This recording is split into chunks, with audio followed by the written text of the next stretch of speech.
Well, here we are. It is Friday, July 26, 2024, and this is the weekly video. We do these every Friday. We take a look at the last week's auction results, what's coming up, other news that's in the antique and auction world pertaining to Asian art mostly. We talk also about carpets. There's an auction of some good rugs coming up I'm going to talk about a bit today that might get your interest. If you like textiles, stick around for that. And there were some good results last week over on eBay. It was kind of surprising in a few places. And then there was some, as always, there were some really good buys because it's summer. Talked about that last week and every week for the last couple of weeks, that if you're looking to buy things and you're working with a modest budget, summertime can be a good time to do it. All right, now things that are going on. Let's see. There were a couple of sales that ended. Oakridge had their auction that ended yesterday, or the first day of it anyway. And there was this lot in it. This was an interesting lot. It was two fairly typical Ming jars, and they did awfully well. The one on the right is typically a jar that sells for I don't know, $400 to $600, and the one on the right, on the left, is one that typically sells for $1,000 to $1,500. Well, the one on the left around, $1,200 to $1,500, and the one on the right maybe $800, $900, something like that. The two of them together, though, brought $3,000 plus the premium. So much for rules on what things typically bring. They were perfectly nice. There was nothing wrong with them, but they just hit a chord with some people and did really well. That's all you can say. And then there was this sale. This was the Revere sale that had some jades in it. We talked about them a bit last week because there was a question whether or not they're really fine 19th century jade or the 18th century jades. And if they're 18th century, as we mentioned, they would do very, very well. And if they weren't, they would do a little less well. They'd do well no matter what. They were very good quality. But I'm going to go through some of the prices. But I want to start with this first. Somebody, I hope one of you bought this book, the David Howard book, Chinese Armorial Porcelains. This was a very reasonable price, $450. We've seen these, as many of you know, we've seen them in the past. They sell for $600 or $700, $800 even. This one went for $450 plus the premium, so it was a good buy. And this was the first edition. It was the 1974 book put out by Faber. So that was a very judicious buy on someone's part. Now we're going to get into the jades. The first thing I want to talk about is the pendant. There were two pendants in the sale. They both did very, very well. And these are tricky. We don't talk too much about jades because without seeing them physically and handling them, it's very difficult to distinguish between them, between the copies and the originals, the old ones and the new ones, because they're making new ones today. This one had a good surface on it. It had that nice frosted sort of matte finish that you expect to see on jade pendants. And jade pendants is a huge collector market, specifically for pendants. And if you look through some of the old auction records, you'll see the old ones always do well, 20, 30,000, 40,000, 50,000 even. And this one did well. It brought $30,000. It was part of a collection that was built back in the 1920s and 30s. But it was a good example. It was nice looking and a very good finish. All right, and then the next one over is this. This is that interwoven jade that we talked about. The next two are the two we talked about last week. And when we talked about them, I said that if they are 19th century, they're going to bring the estimate. If they are deemed to be Qianlong period, they're going to do very, very well, $15,000, $20,000. That's the difference between them. So they're either going to bring $4,000 to $6,000, $3,000 to $5,000, or they're going to bring $15,000 to $20,000. And I guess people that went there in person or people that got maybe more information about them decided they were 18th century, and this one did extremely well. It brought $16,000 plus the premium, so you're up around $23,000 or so by the time you're done. But it was a beautiful, beautiful piece of jade. But this always is the problem with jades, is that in photographs, a copy of a jade can look almost as good, almost indistinguishable from an early one. This one we knew was beautifully polished. It was beautifully done. I didn't think it was a modern copy. I thought it might be possibly late Qing or 18th century. And I guess the audience decided it was 18th century, probably those who handled it. And the same thing goes for this beautiful plaque. We talked a lot about this plaque last week, and I think I had 11 inquiries. I went back and checked. I think I said 10 or 11 last week. I went back and checked. perfect. I had 11 inquiries on these 2 jade lots. There was a lot of interest in them, and I told everybody the same thing. If the audience decides this is 18th century, which I suspected it might be, as I said last week, it's going to do very, very, very well. This was a beautiful, beautiful plaque, and it was in perfect condition, and it ended up doing great. It brought $17,000 plus the premium, so around $24,000, $25,000 all said and done. But an exceptional example, and that just it's always a problem with photographs. Is you always need somebody, especially with jades, somebody that knows what they're doing to go and physically look at them and really check them out. From photographs, you can't always be that precise unless it's a really blatantly obvious piece. These pieces were top quality, but it wasn't obvious that they were necessarily done in the 18th century. All right, and then on to this. This was a mystery of the sale. Somebody paid $4,000 for this box. And there's nothing unusual about this box. It's just a display box from the 1920s. It's an interesting one. It's nicely done. It's got some wear to it, but it held this entire jade collection that was in the sale. My suspicion is that whoever bought it may have bought a lot of the pieces that were in the sale, and they want the original box to go with it as part of the provenance, which is not a dumb idea. So it'll be interesting if I hear who one person bought most of these jades, I'll let you know. But that appears to be the motivation behind the price on this, because it was $4,000. This is not a $4,000 box. It's just a 1920s velvet lined box that was meant to hold these jades. It was custom made for them, and it's the only purpose it could have. So it leads me to think maybe one of the big jade buyers at this sale also bought this box to go with it as part of the package. All right, and then on to this. This was in the Marsan sale. Was this very nice bronze with its original base. It was an 18th or 19th century sale. We had a couple of inquiries on this too, as a matter of fact. I think we had 3 or 4. A very nice burner. What was unusual about this was that it had its original base. Lots of these burners were made with bases, and by the time they get passed down through a few families, the base gets separated from the upper section, and suddenly you just have the burner, and sometimes occasionally you'll see just the base of an incense burner turning up at an auction. Sometimes they're sold as, they sell them at auctions as open incense burners. They give them that name sometimes, or they sell them as brush washers. It's neither. If you see this form, it's a base to a jade incense burner. It's being relabeled, so to speak. And they get separated a lot. I even attended an auction in Boston many years ago, and the auctioneer had some box lots. And one of the box lots, he had a 13-inch wide, gilt-splashed late Ming bronze incense burner. It was amazing. And then about 6 box lots later, I found the base that went with it. And for some reason, they got separated even by the auction house. I ended up buying them both and selling it and doing very well with it. But it was one of those strange things. Like, why didn't they put the base with it? You don't know. It just got separated. Nobody was paying attention, I guess. And then over to this. Now, this was a bargain. This was a very nice-looking Kangxi dish. I don't see anything wrong with it. They just listed it as 18th century, but it looks like Kangxi to me. If it isn't, it's very, very early, Yongchen or something like that. But the back of it certainly looks it. Nice-looking plate. Some people might think it was Yongchen, but regardless, it went very reasonably, $220. He only gave it 100 to 150 pound estimate. I'm not sure why. Sold for $283 US plus premium, but that was a good price. It was a very reasonable price. It was 35 centimeters in diameter, about so puts it up at around 13 or 14 inches in width. It looked to be in good shape, and it sold for a very reasonable price. Again, sometimes people aren't paying as much attention in the summer as they might be, and somebody picked this up for about $400, including buyer's premium. Not a bad buy at all. That was a good buy. And then this was another one. This was 4 plates, 4 18th century plates. They were in pretty good condition. One of them had a chip and a hairline or something to it, but overall good shape. And they went for $25 a piece, $129, about $30 or $40 a piece plus the premium. So and they measured just a little over 8 inches, about just a hair under 9 inches in diameter each. Good buy. Somebody got a great buy. And this was also at the Marsan sale. All right, and this is why you want to leave a bid. This really gets back to the old line about always leave a bid, because you never know. And some of these auctions, you don't have to pay much attention. Like Oakridge always puts very low estimates or practically no estimates on their things. They just say $100, $150, $200, even on lots they know are going to bring 3 or 4,000. And they're not the only ones. Marsan does it. He put 100 to 150 or 80 to 100 on half the lots in the auction because he knows the auction. The market will tell him what the stuff is worth. The market will come around and bid accordingly.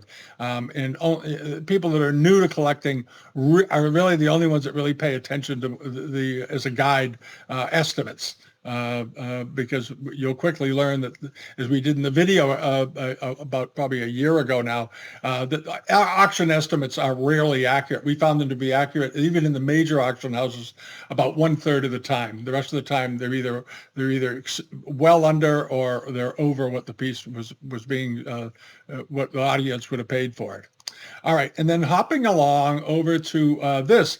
This was a surprise. This was down at the Eldred sale on Cape Cod. Now, they have an interesting market down there. It's Cape Cod. There's a lot of wealthy people that have houses on the Cape during they go there during the summer. Some spectacular homes down there, and they have a good crowd for this kind of thing. And this is why there were so many. There used to be a lot of China trade auctions on Cape Cod, because you have a lot of people down there with New England furniture and their summer houses and so forth, and you need China trade porcelain to work as accent pieces, basically. So they would buy them and pay top dollar. This was a nice picture, though, I have to say. It had it was a Mandarin decorated scene. It was done probably about 1820 or so, roughly. Beautiful quality. It had its original lid. It looked to be in great condition.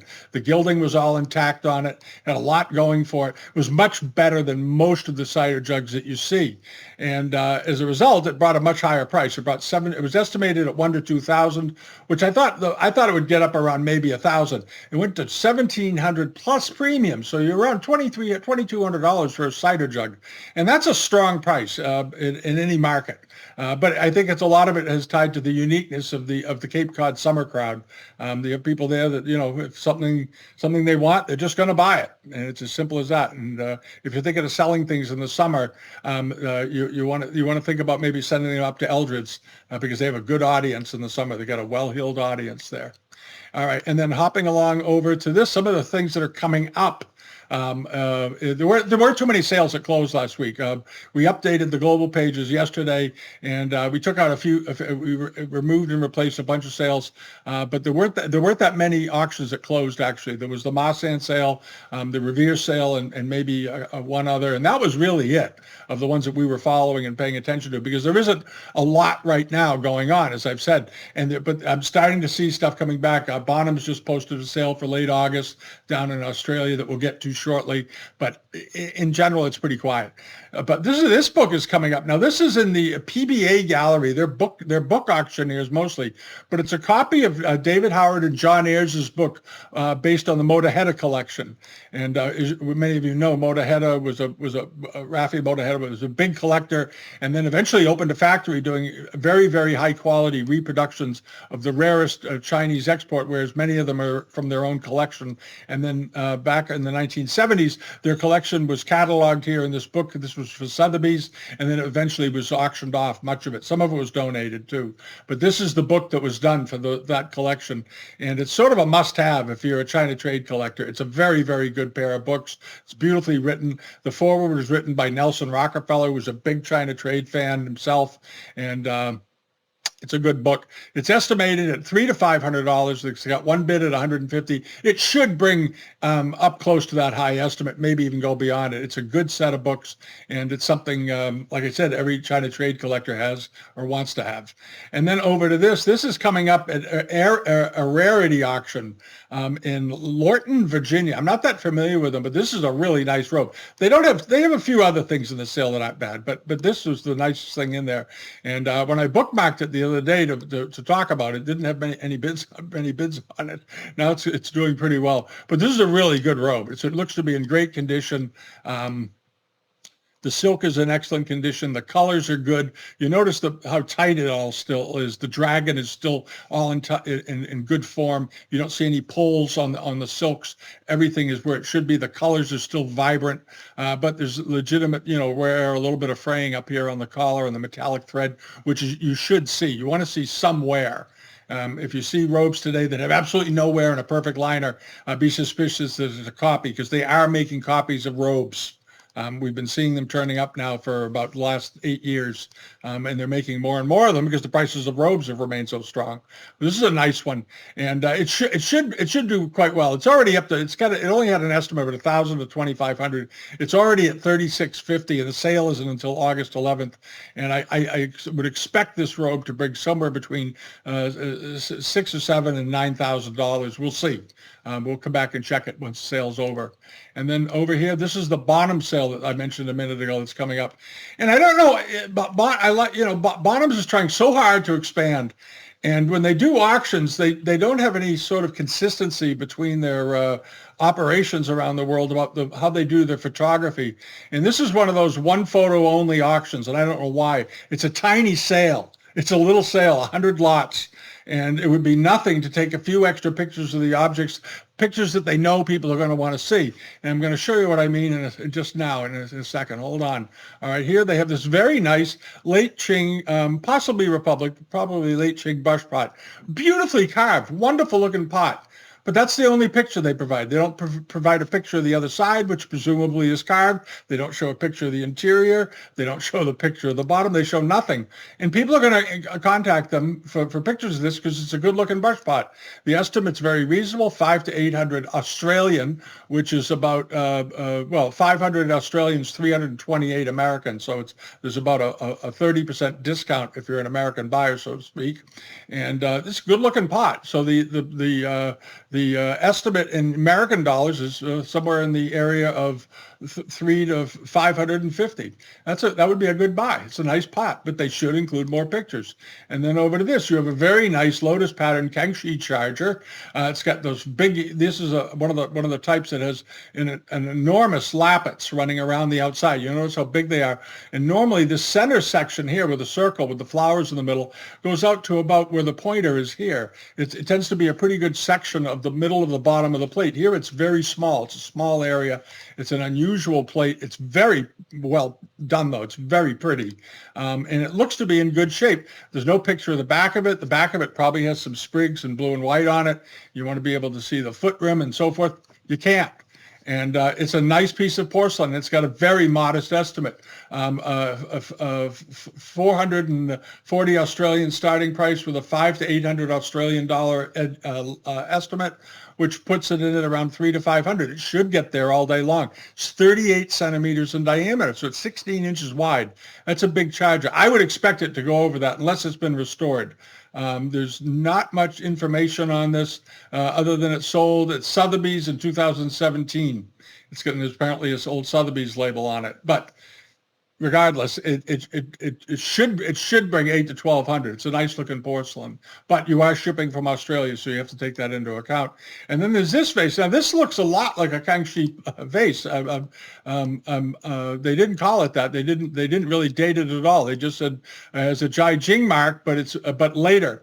And that's later meaning what? Later meaning 18th century, later meaning 20th century, later meaning 19th. And this is what I don't understand about how they're running their auctions. And there's no picture of the bottom. There's no picture of the back of it, the other side of it. There's just a dragon done in the Kangxi style, but what do they think it is? And they should be putting that in there. But if you're interested, this is a heck of a nice vase. If it's a Kangxi vase, this is a great vase. The upper section sure looks like it. The way the dragon is drawn, it sure looks like it. But you can't see their estimates, so it's hard to be definitive and say it's absolutely. And if it is, it's an exceptional porcelain, and it should go well past the $800 to $1,200 estimate. It's over a foot tall. It's 14 inches tall, so it's a good-sized porcelain, and it should bring $3,000 to $5,000 if it's Kangxi. If it's 19th century, then it'll probably bring in the range of the estimate. But they're not doing themselves any favors by not including photographs of the bottom and not including more detailed shots of it and so forth. And then you have this sort of odd thing.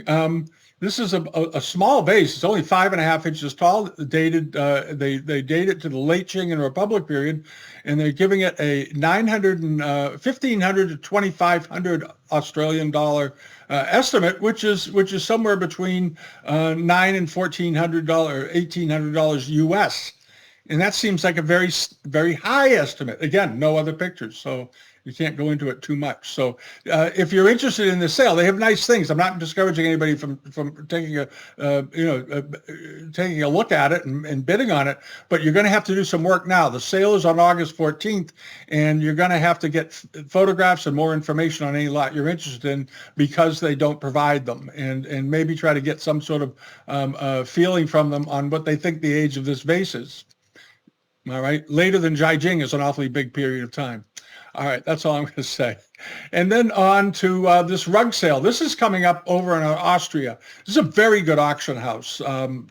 We've covered his auctions before. It's called the Austria Auction Company, and it's run by Mr. Langlois, and he's a real textile guy. And there's some great Central Asian tribal weavings in here. There's some very good Chinese rugs and Nepalese carpets and Chinese textiles. Here's a whole bunch of them, rugs and so forth. Check it out if you're a Chinese carpet and textile fan, or Central Asian or Caucasian fan.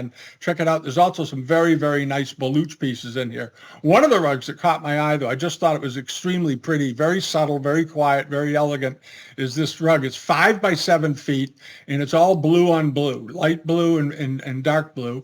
Love the patterning on it. It's good size rug, and it's woven. This is the end of the rug. This is what's interesting about it. It was woven horizontally. All right, and here's the fringe coming off the bottom. Normally you would see the fringes coming off this end and off that end, but on this one they wove it horizontally, but very wide. It must have been on a very wide loom. And they wove this beautiful carpet with the Shao character and the bats in the center for good luck and all that. And overall, it's in good shape. They mentioned a couple of little reweave spots, but in general, in good condition. The estimate is $2,000 to $3,000 with $1,000 opening bid. And it's an early 20th century rug. He usually doesn't have crazy estimates, so I suspect the estimate is probably right around the starting price, around the opening bid, which is reasonable. If you like it, check them out for shipping. I've had some shipping quotes from them before, and they're pretty reasonable for smaller textiles, for smaller rugs. Because a rug like this can be put in a box. It can be folded up and shipped in a box. It doesn't have to be rolled up into some long tube and then shipped that way, which is very expensive.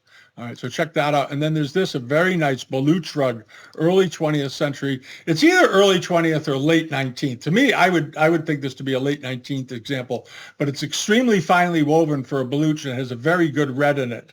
It doesn't look like a synthetic red from the photographs. That looks like a natural red. You'd have to ask them if it is, if they feel the red is natural or is it synthetic. If it's synthetic, you don't want to buy it. But if it's natural, it's a very, very pretty rug. It's sort of dazzling to look at. And it's good size. It's 4 by 6 feet. It's not a little 2 by 3 foot mat.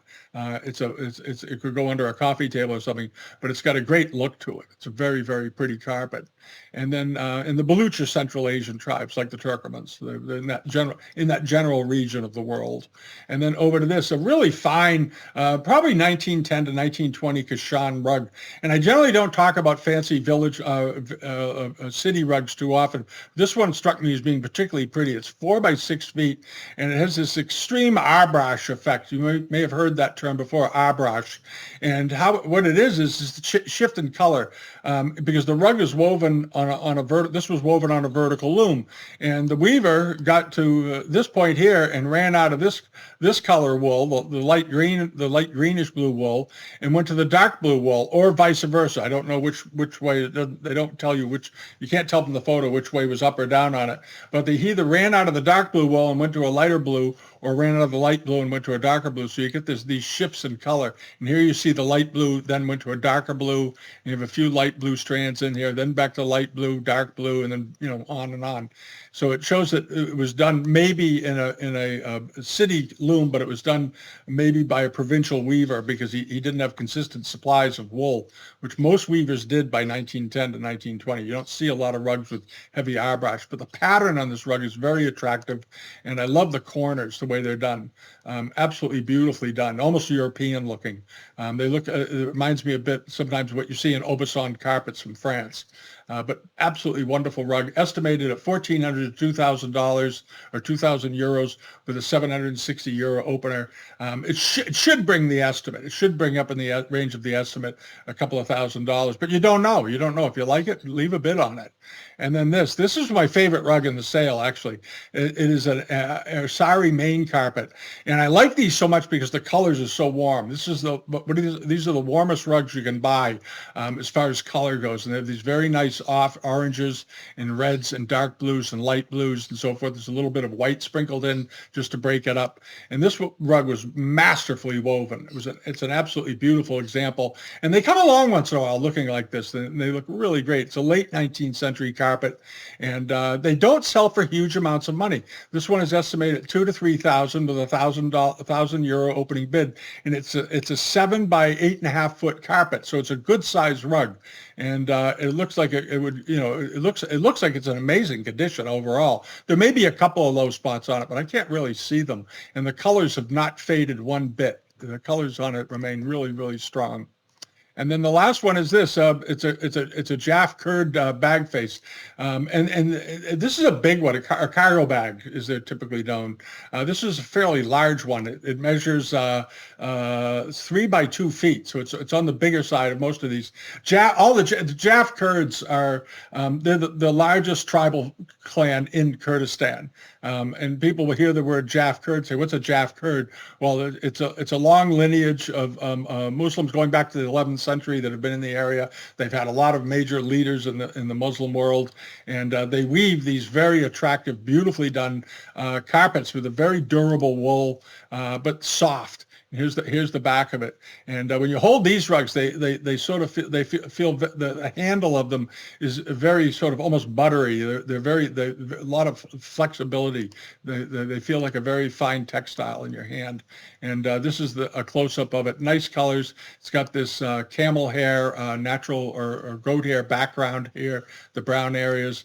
Sometimes they dye them that color, and it may be a combination that causes, sometimes it even causes corrosion on the wool if it's done with coconut husks or husks from different types of trees that they use to create brown dyes. At any rate, this is a nice one. It's a particularly nice one. It's one of the nicest ones I've seen in a while. And the estimate's very reasonable, 300 to 400 euros with a €150 opening bid. Again, and it was a piece about this size that I had asked them about shipping to America, and it was around $75. It wasn't bad at all. It was perfectly reasonable. I didn't buy the piece because it went for a lot more money than I was willing to pay for it, but that's okay. I gave it a shot anyway. I did leave a bid. All right. And then over on eBay last week, there were some pretty good sales. Chamberlain Antiques had a bunch of things up, and they all did, from what I could see, they all did quite well. This was one in particular that did very, very well. It was a large moon flask, cobalt blue with yellow, and that's a very popular color combination with these. And this one was particularly big. It was 19 inches tall. This was a big one. We've seen them in the last couple of weeks. We had the little blue pair a couple of weeks ago that were only 8 or 9 inches tall. This is a 19-inch tall one, which are much more unusual. And it's a battle scene, and you have the bat handles on top, which look to be in good condition, and very nice cobalt ground with lots of famille rose enameling around it and so forth. The bottom of it looked exactly as it should look. Right there, typical second half of the 19th century paste, deeply recessed bottom on it, and very nicely done. A minor wear to the gilding around the top, and that's it. These were in nice condition, sold for $4,000. All right, and then hopping along over to the pair of plates. This was also from him. They did really well. It was a pair of porcelain plates with Chenois marks on them, but they weren't Chenois, obviously. They were later, but unusual to find them with Chun Marmaks. They're 18th century. There's the mark on the back. And the pair of them sold for $2,550. Very, very good price. And these weren't too big. They were 11 and a half inches across. So they were almost almost charger size. But it'll give you something to go by when you think about the Kangxi dish we just talked about coming at Bonhams. This was a really strong price. They did very well. They appeared to be in great condition, but there are other pieces out there too, and this gives you some idea on the arbitrage that can be had with some careful buying. And then you have this very large Japanese charger. He dated an Edo to Meiji period.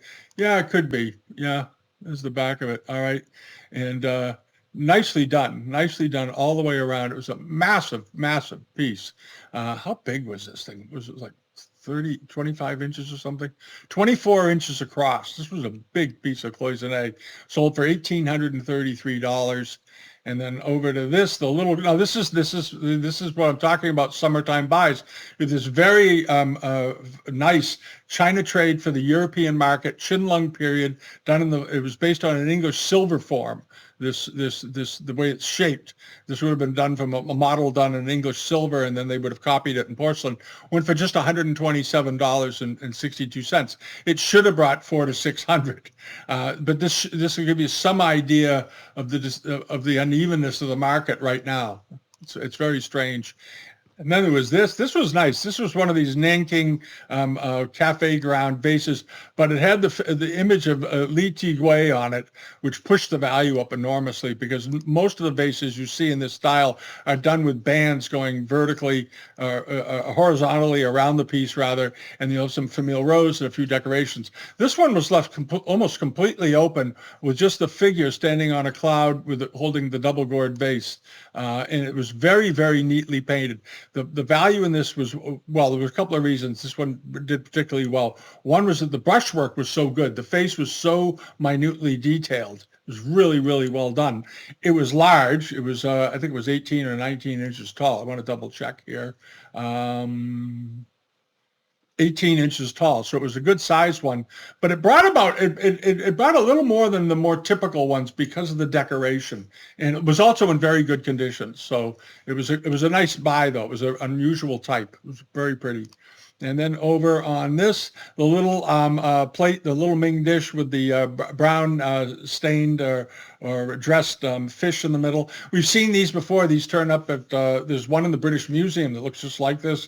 They're in a lot of collections. It's a fairly rare type, and it did quite well. This was some Gemini Antiques, and where are they located? In Dallas, Texas.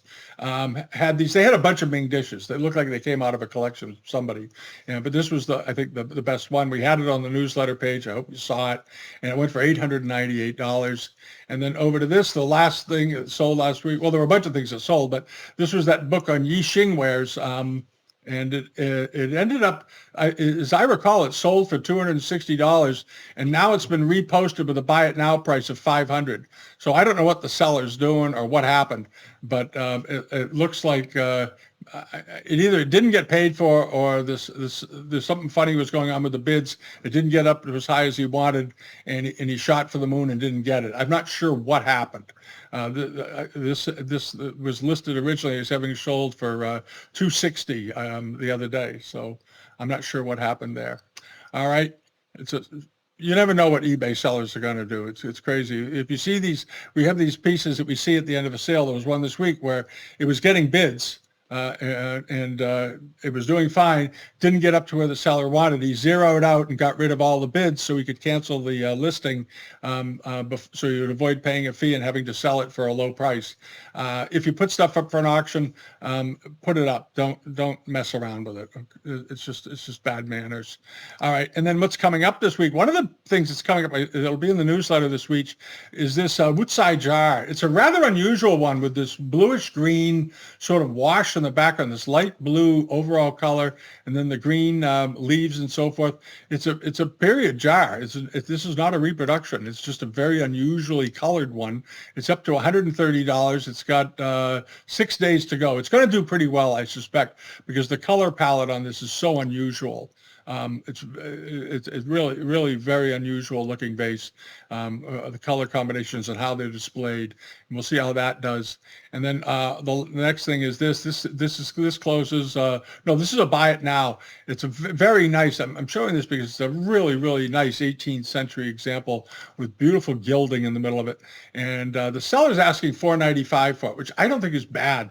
We're going to start putting a few more buy it nows in the weekly newsletter, because some of the prices there I think are less than what you might pay at auction for it. This plate is 32 centimeters, so it's about 13 inches in diameter. So it is a charger, and if you could buy an early 18th century charger for that price, I think you've got some good buying going on. And it appears to be absolutely fine. Looks like a Kangxi base to me. Very nice looking piece of porcelain. So we'll see, if one of you wants that, you can grab it. There will be other things in the newsletter this week. There's a bunch of things. If you haven't subscribed to it yet, just come over to Bid 'em Out and go to the newsletter page and sign up for it. And you get the weekly email when the site's updated. We have all the new listings down, and they turn up down in here. And these are all things we've looked at. I say that over and over, but these aren't just pieces that we grab off of the internet and decide to throw on a page. We do go through and manually review all of these pieces before they end up in here. All right, so we feel comfortable with sharing them with people that are interested in buying what it amounts to. And these are all the pieces from last week. I'm trying to find that book on Yi Xingware. Go back to where it's sold. Yes, $261. There it is, sold on July 21st. Maybe the buyer didn't pay for it. I don't know, but that's what it sold for. So go figure.